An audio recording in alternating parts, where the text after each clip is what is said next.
अस्सलाम वालेकुम वरहमतुल्लाहि वबरकातुहू। आज मैं आपको एक बहुत ही प्यारी कहानी सुनाऊंगी। आपको यकीनन सुनकर उसका मज़ा भी आएगा, क्योंकि बात कुछ इस तरह से है कि बात करने से नस्ल का पता चल जाता है।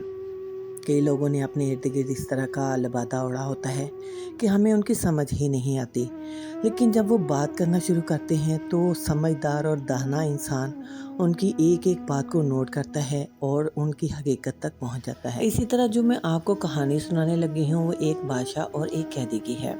जब कैदी को कैद खाने से लाया गया तो उसके मरने से पहले उसकी आखिरी ख्वाहिश पूछी गई कि तुम्हारी आखिरी ख्वाहिश क्या है। तो कैदी ने कहा कि मैं क्योंकि एक बहुत ही अच्छे घराने से हूँ, तो लिहाजा मुझे एक मौत भी जो है वो आलीशान तरीके से दी जाए।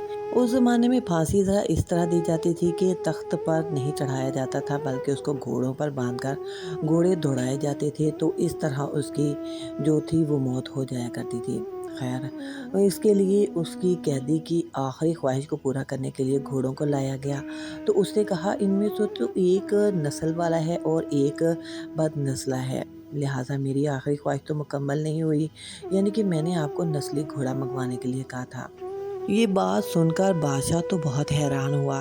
फिर उसने घोड़े के मालिक को बुलाया तो उसने कहा कि क्या इसने सही बात की है। तो उसने कहा कि हाँ, वाकई ये घोड़ा नस्ली है और दूसरे का गधे के साथ मिलाप करवा कर उसका बच्चा है।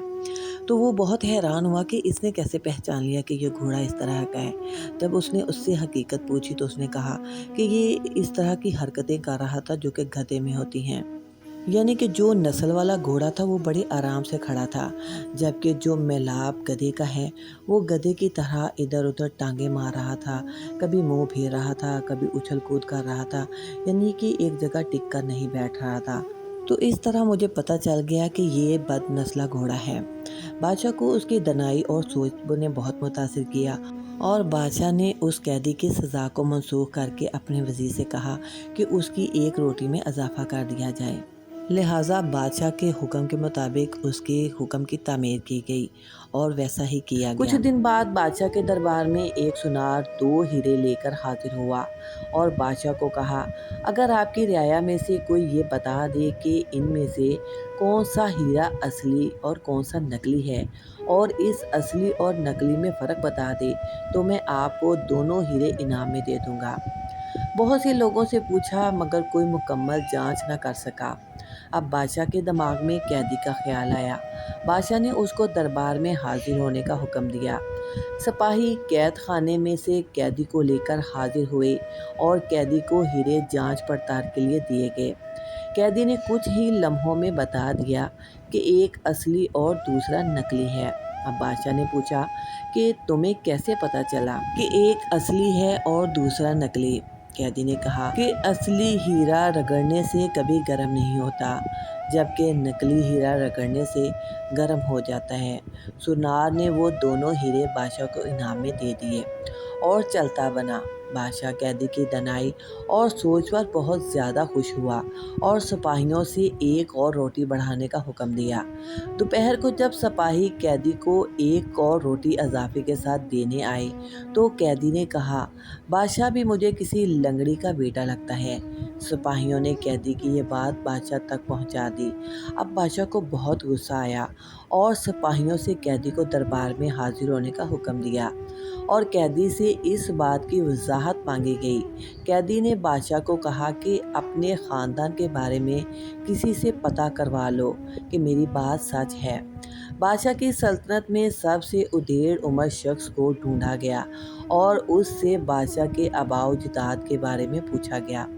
उदेड़ उम्र शख्स ने बताया कि यहाँ इस बादशाह से पहले इसका बाप बादशाह था, लेकिन वो बादशाह बनने से पहले लांगड़ी था, क्योंकि उस बादशाह से पहले एक बादशाह था, उसका अपना कोई बेटा न था। उस बादशाह ने ऐलान किया था कि कोई ऐसा शख्स जो मेरी रियाया को भूखा न मरने दे, तो आपका बाप लांगड़ी था। इस दरबार का इसने हामी भर ली कि मैं रियाया को भूख से नहीं मरने दूंगा। उस तरह बादशाह सलामत आपके बाप को सल्तनत दी गई थी। बादशाह ने कैदी से पूछा, तुम्हें कैसे पता चला कि मैं लांगड़ी का बेटा हूँ?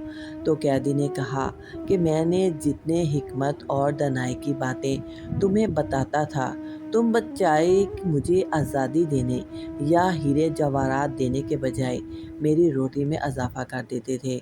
अगर तुम्हारी जगह कोई ख़ानदानी शख्स होता, वो मुझे ज़रूर कोई हीरे जवाहरात देता और मुझे कैद खाने से रिहा करता। लेकिन तेरी हरकतें तेरी नस्ल का पता बताती हैं।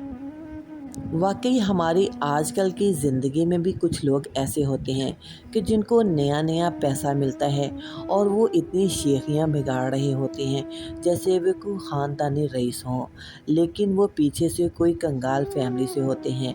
तो आप मेरी बातें समझ गए होंगे, लिहाजा कहानी को सुनने का बहुत बहुत शुक्रिया और यकीनन वो आपको अच्छी भी लगी होगी। अपने दोस्तों, प्यारों और रिश्तेदारों को ज़रूर शेयर किया करें ऐसी अच्छी बातें, क्योंकि ऐसी अच्छी बातें लिख लेनी चाहिए कि आपको भी पता चले कि आपकी ज़िंदगी में इस तरह के लोग कैसे हैं जो कि शेखियाँ बिगाड़ते हैं और वो क्या ख़ानदानी हैं या नहीं। कहानी सुनने का बहुत शुक्रिया, इसलिए इसको चैनल को ज़रूर सब्सक्राइब कर दिया करें, वीडियो को लाइक करके बेल के आइकन को ऑल पर प्रेस कर दिया करें। जज़ाकल्लाहु खैर। अस्सलामु अलैकुम वरहमतुल्लाहि वबरकातुहू।